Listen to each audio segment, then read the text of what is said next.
জাতীয় নির্বাচনের সময়সীমা নিয়ে সরকারের পক্ষ থেকে নতুন ইঙ্গিত দেওয়া হয়েছে। বোঝা যায় যে সরকার কিছুটা হতাশ রাজনৈতিক দলের চাপে, স্পেসিফিক্যালি বিএনপির চাপে সরকার অনেকটা তটস্থ। কিন্তু এর মধ্যে জনগণের জন্য আশার দিক রয়েছে, সুখবর রয়েছে। সরকার হতাশ হয়ে বলছে রাজনৈতিক দলগুলো বেশি সংস্কার না চাইলে ডিসেম্বরের মধ্যে নির্বাচন, আর সংস্কার যদি চায় তাহলে 26 সালে জুনের মধ্যে নির্বাচন। এর মানে স্বাভাবিক রাজনৈতিক দলগুলো তো সংস্কার চায়, কিন্তু বিএনপি তো চায় না। বিএনপি যদি বলে আগামীকাল নির্বাচন, তাতেও তারা রাজি, কারণ তারা পিটিয়ে ভোট চুরি করে ক্ষমতায় যেতে পারবে।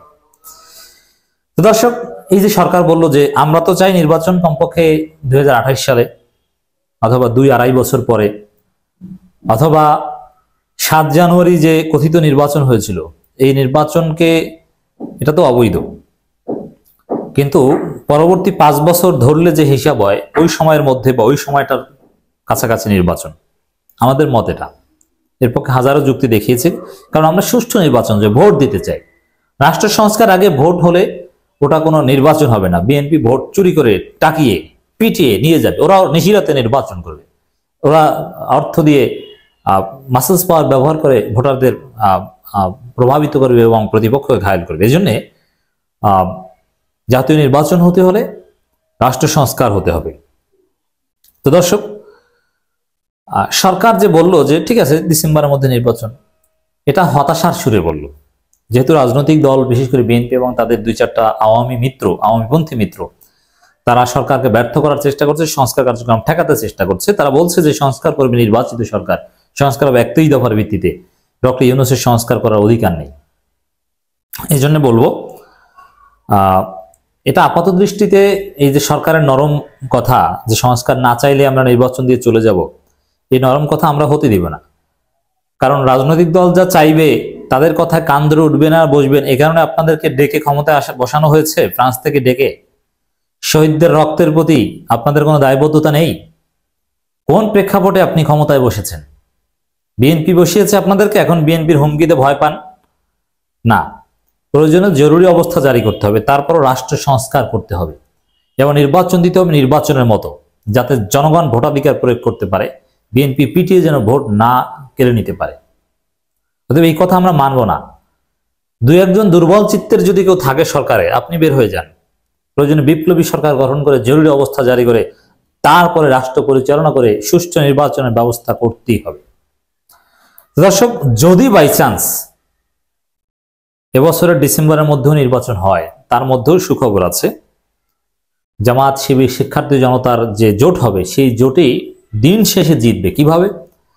এবছরের ডিসেম্বরে নির্বাচন হলে সেই নির্বাচনে বিএনপি ভোট কারচুপি করে জিতবে, এটা আমরা জানি। কিন্তু কারচুপি করে জিতে বিএনপি 1 বছরের বেশি ক্ষমতায় থাকতে পারবে না। জনগণ আওয়ামী লীগকে যেভাবে পিটিয়ে ক্ষমতা থেকে নামিয়েছে, বিএনপিকে তার চাইতে ভয়ানকভাবে নামাবে।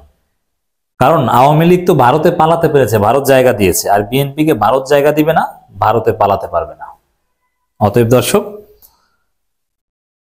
এবছরের ডিসেম্বরের মধ্যে নির্বাচন হলে বিএনপি ধ্বংস বয়ে আনবে 2026 সালের ডিসেম্বরের মধ্যে, এবং তারপর ঠিকই সুষ্ঠু নির্বাচন হবে, তখন ঠিকই জামাত, শিবির, শিক্ষার্থী জনতা জিতবে। কারণ এবছরের ডিসেম্বরের মধ্যে নির্বাচন হলে বিএনপি কারচুপি করবে, পিটিয়ে ভোট নিয়ে যাবে। আবার বিএনপি তো দলীয়ভাবে এখন চাঁদাবাজ। ওই যে কয়লা ধুইলে যেরকম ময়লা যায় না, ওরকম বিএনপিকে ধুয়ে মুছে সাফ করার সুযোগ নেই। তারা চাঁদাবাজি, অপকর্ম, দুর্নীতি, লুটপাট যা শুরু করবে, জনগণ অতিষ্ঠ হয়ে 2-3 মাসের মধ্যেই রাস্তায় নেমে যাবে লাঠি নিয়ে। এবং আওয়ামী লীগ তো রাষ্ট্রশক্তি ব্যবহার করে, বিদেশি শক্তি ব্যবহার করে, মিডিয়া ব্যবহার করে ভিন্নমতকে দমন করে টিকিয়ে থাকতে পেরেছিল, কিন্তু বিএনপি তো আর এটা পারবে না। বিএনপি ওই হ্যাডম নাই। বিএনপিকে পিটিয়ে নামানো এটা 1-2 ব্যাপার হবে। অতএব যদি এবছরের 25 সালের ডিসেম্বরে নির্বাচন হয়, বুঝবেন যে ওটা বিএনপির কবর রচনার নির্বাচন।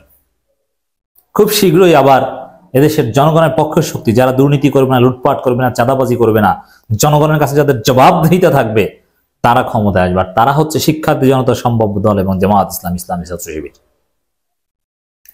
রাজনৈতিক দলগুলো বেশি সংস্কার না চাইলে ডিসেম্বরের মধ্যে নির্বাচন, প্রেস সচিব। এটা হতাশামূলক কথা। তবে হতাশা এটাও যদি বাস্তবায়ন হয়, তারপরে যে বললাম বিএনপি টিকতে পারবে না। আর নিশ্চিত থাকেন এবছর ডিসেম্বরের মধ্যে নির্বাচন হলে ডক্টর ইউনূসের বাপেরও ক্ষমতা নেই সুষ্ঠু নির্বাচন করার। সুষ্ঠু নির্বাচন এত সহজ নয়, ব্যাপক সংস্কার দরকার, স্থানীয় সরকার নির্বাচন করে এক্সপেরিমেন্ট করা দরকার। রাজনৈতিক দলগুলো বেশি সংস্কার না চাইলে চলতি বছর ডিসেম্বরের মধ্যে নির্বাচন অনুষ্ঠিত হবে বলে জানিয়েছেন প্রধান উপদেষ্টা প্রেস সচিব শফিকুল আলম। প্রেস সচিব বলেন, অন্তর্বর্তী সরকার একটি রোডম্যাপ দিয়েছেন। সে রোডম্যাপের মাধ্যমে দেশের মানুষের মধ্যে একটি জন আকাঙ্ক্ষা তৈরি করতে পেরেছি।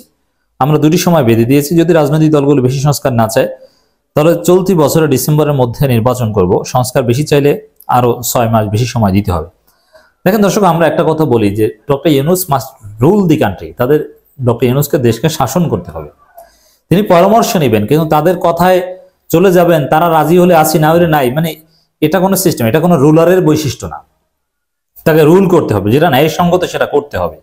এই জন্য প্রয়োজনে সভরেন্টি। সভরেন্টি তো দুই প্রকার, একটা হচ্ছে বহিঃশক্তি থেকে দেশের স্বাধীনতা, আর একটা হচ্ছে দেশের জনগণের উপর সরকারের আইন প্রয়োগ করার অথরিটি। অতএব দেশের জনগণের উপর সরকার নীতি নৈতিকতা বাস্তবায়ন করবে, এটা সরকারের অধিকার, part of sovereignty, internal sovereignty এটাকে বলে। তিনি বলেন, অন্তর্বর্তী সরকার একটি রোডম্যাপ দিয়েছে, সেই রোডম্যাপের মাধ্যমে দেশের মানুষের মধ্যে জন আকাঙ্ক্ষা তৈরি করতে পেরেছি। সবার সঙ্গে আলোচনার ভিত্তিতে ভালো একটি নির্বাচন অনুষ্ঠিত হবে বলে আশা প্রকাশ করেন তিনি। রাষ্ট্রের বিভিন্ন খাতে সংস্কার গঠিত 6 কমিশন 15 জানুয়ারির মধ্যে প্রতিবেদন দেবে। এরপর সবার সঙ্গে আলোচনা করে এই সিদ্ধান্ত নেওয়া হবে। একটা বিষয় স্পষ্ট যে কখনোই সবাই সংস্কার মানবে না, বিএনপি কোন সংস্কার মানবে না, কারণ বিএনপির রাজনীতি থাকে না, বিএনপির রাজনৈতিক বয়ান শেষ, বিএনপির অপরাজনীতি থাকবে না। এই জন্যে সবার থেকে আপনি মতামত নেবেন, কিন্তু বাস্তবায়ন কোনটা হবে এটা ঠিক করতে হবে সরকারকে ন্যায়সঙ্গতভাবে। শফিকুল আলম বলেন, লুটপাট, দুর্নীতি ও জুলাই আগস্টে গণহত্যায় জড়িত ব্যক্তিদের রাজনীতি করার কোনো অধিকার নেই। -2 ফর্মুলা নিয়ে সরকার ভাবছে না বলে জানাতে। দেখেন, -2 এগুলো -1 বিএনপিকে মাইনাস করবে কেন? আর বিএনপি কেন আওয়ামী লীগ বিএনপিকে এক কাতারে ফেলছে যে -2 মানে বিএনপি আওয়ামী লীগ। কিন্তু না, আওয়ামী লীগকে আমরা নির্বাচন করতে দিব না, সাফ কথা। আওয়ামী লীগকে সরকার যদি নির্বাচন করতে দেয়, আওয়ামী লীগ যদি প্রচারণা চালায়, আমরা পিটিয়ে ওদের রাস্তা থেকে ঘরে পাঠিয়ে দিব। আওয়ামী লীগকে কেউ অ্যালাউ করবো না আমরা, সোজা কথা। অতএব তখন নির্বাচন বিতর্কিত হবে যে নির্বাচনে অংশগ্রহণ করার সুযোগ আছে, অথচ জনগণ তাদেরকে পিটায়। এই জন্য নির্বাচনে অংশগ্রহণের সুযোগই তাদের দেওয়া উচিত না। সুষ্ঠু নির্বাচন, আওয়ামী লীগ থাকলে কখনো সুষ্ঠু নির্বাচন হবে না, সে নির্বাচন আন্তর্জাতিক মহলে সমালোচিত হবে, কারণ আওয়ামী লীগ ভোট চাইতে গেলেই মানুষ পিটাবে তাদেরকে।